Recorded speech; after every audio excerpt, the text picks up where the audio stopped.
มาค่ะพี่น้องเอาแล้วล่าสุดนะคะสำหรับทางด้าน Facebook ปาโกสุริโยบานทาค่ะพี่น้องได้มีการออกมาเตือนไว้แบบนี้ FC แฟนคลับและหลายๆคนหลังจากที่ได้เห็นกับภาพกันแห่ส่งกำลังใจกันรัวๆสิ่งที่ไม่อยากให้เกิดเนาะพี่น้องเนาะเกิดอีหยังขึ้นค่ะพี่น้องกับรถขนเวทีสาวน้อยลำเพลินโชว์เนี่ยในขณะที่กำลังเดินทางไปที่บ้านน้องอุ้งอิงค่ะพี่น้องเนี่ยแต่ก็เกิดอุบัติเหตุสะก่อนเนาะพี่น้องเนาะเนี่ยสิ่งที่ไม่อยากให้เกิดสำหรับ Facebook ปาโกสุริโยบันทาเนี่ยก็ได้มีการออกมาเคลื่อนไว้นะคะว่ารู้สึกเสียใจส่งกำลังใจให้เสียนนท์นะรถขนเวทีชนท้ายกันเองขณะไปงานบ้านอุ้งอิงสำหรับคนขับค่ะพี่น้องก็คือบาดเจ็บเล็กน้อยกำลังใจสำคัญที่สุดในอันนี้แล้วค่ะพี่น้องซื้อหนึ่งมาจากในมืออื่นนี่วันที่30 ตุลาคมเนาะพี่น้องเนาะกะเป็นบุญกฐินนะคะอยู่ที่บ้านน้องอุ้งอิงนะคะเรียกได้ว่าสำหรับในช่วงนี้ค่ะพี่น้องนะคะถ้ามันไม่หน่อยกะกำลังจะเตรียมงานจะเตรียมสถานที่นะคะเพื่อให้พร้อมสำหรับงานในมืออื่นนะคะในมือนี้กะได้มีบ้านฮักหลายบ้านด้วยกันนะคะกะได้มีการเดินทางไปฮอดบ้านน้องแล้วเนาะพี่น้องเนาะก็พากันซอยจัดงานอยู่บ้านน้องนั่นล่ะนะคะแล้วนี่แหละครับพี่น้องมื้ออื่นนี่ก็มีคอนเสิร์ตนะคะคอนเสิร์ตสาวน้อยเพชรบานแพงแบบเต็มวงเนาะพี่น้องเนาะในวันที่30ก็คือในมื้ออื่นสำหรับสถานที่ในการจัดตั้งเวทีนี้คาดว่าน่าจะเป็นอยู่ที่โรงเรียนนะคะโรงเรียนบ้านน้องคู่บ่ค่ะพี่น้องประมาณนั้นคันบ่มีหยังผิดพลาดเด้เนาะพี่น้องเนาะกะตามนั้นล่ะเนาะพี่น้องเนาะตามนั้นล่ะแล้วนี่แหละครับพี่น้องสำหรับการแสดงก็ยังคงคือเก่าเหมือนเดิมนะคะและคนก็สิพากันถามไปหลายนั่นแหละครับพี่น้องว่าสำหรับในช่วงนี้นะคะว่ากันว่าบ่ว่าสิเป็นคอนเสิร์ตนะคะหรือว่าจะเป็นเวทีนะคะหรือว่าจะเป็นหมอลำอย่างต่างๆเนี่ยที่เป็นในเชิงของความบันเทิงหลายๆคนก็คือสิพากันได้ทราบดีอยู่แล้วนะคะว่าเพิ่นประกาศงดนะคะหรือว่าถ้าจะทำการแสดงจริงๆก็ให้อยู่อย่างเหมาะสมวันเถาะทำการแสดงแบบเหมาะสมน้องพี่น้องเราเรียกได้ว่าสำหรับหมอลำสาวน้อยเพชรบานแพงอย่างที่เฮาพากันได้เห็นมานะคะเพิ่นก็มีการใส่ชุดดำนะคะพร้อมกับนี่ล่ะได้มีการสิมีอยู่โชว์หนึ่งเป็นโชว์แสดงความไว้อาลัยนะคะแล้วนี่แหละครับพี่น้องสำหรับในมืออื่นนี่นะคะเวทีสาวน้อยเพชรบ้านแพงก็สิเป็นของลำเพลินโชว์นะคะแต่ศิลปินจะเป็นของสาวน้อยเพชรบ้านแพงแล้วคนถามมาอีกครับพี่น้องว่าเอาเกิดอีหยังขึ้นนะคะเป็นหยังจังมีการใส่เวทีของลำเพลินโชว์สาเหตุหลักๆเลยครับพี่น้องเพราะว่าเวทีสาวน้อยเพชรบ้านแพงเนาะพี่น้องเนาะนะคะโอ้กลัวสิแบบขนมาบ้านอุ้งอิงเลยนี่มันกะระยะทางไกลวันเถาะระยะทางในการเดินทางมันกะไกลวันเถาะเนาะพี่น้องเนาะก็เลยต้องได้ใส่เวทีสาวน้อยลำเพลินโชว์ไปสะก่อนเนาะพี่น้องเนาะนะคะแต่บอกเลยนะคะว่าเวทีนี้สำหรับลำเพลินโชว์ก็คือสุดยอดนะคะไม่สิบาจังไหนล่ะก็ถือว่าอลังการอลังการซ้ำๆเวทียังไงหลายเวทีเลยล่ะถึงแม้ว่าสิเป็นคณะหมอลำน้องไม้แต่สำหรับเวทีถือว่าอลังการมากๆแอดมินได้เห็นแล้วค่ะพี่น้องบอกเลยนะคะว่าจัดหนักจัดเต็มระบบไฟแสงสีเสียงทุกอย่างก็คือมวลเต็มทีแล้วศิลปินนะคะก็คือสิเป็นศิลปินของสาวน้อยเพชรบานแพงประมาณนั้นเนาะพี่น้องเนาะนะคะแล้วนี่แหละครับพี่น้องสำหรับเหตุการณ์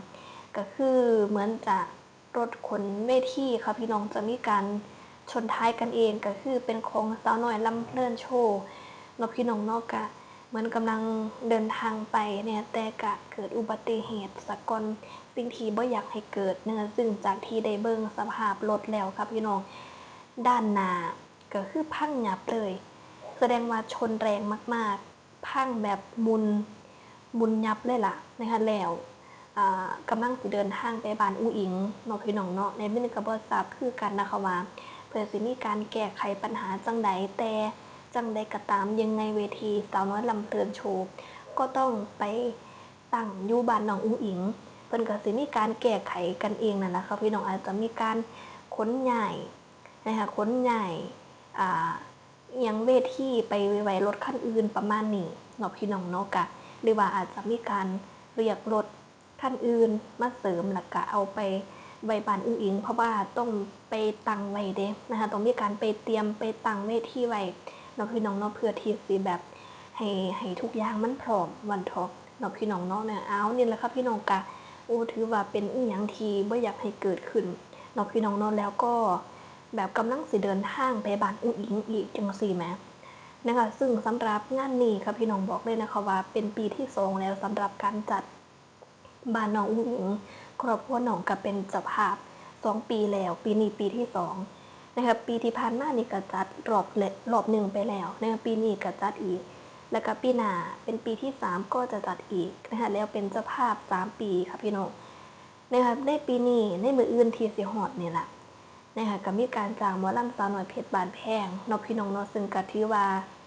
เป็นบุญใหญ่นะคะเป็นบุญกฐินงานไม่ใหญ่นี่บ่อยากให้เว้าแบบนั้นนะคะจากที่ได้เบิ่งสถานที่แล้วนี่งานใหญ่แห้ง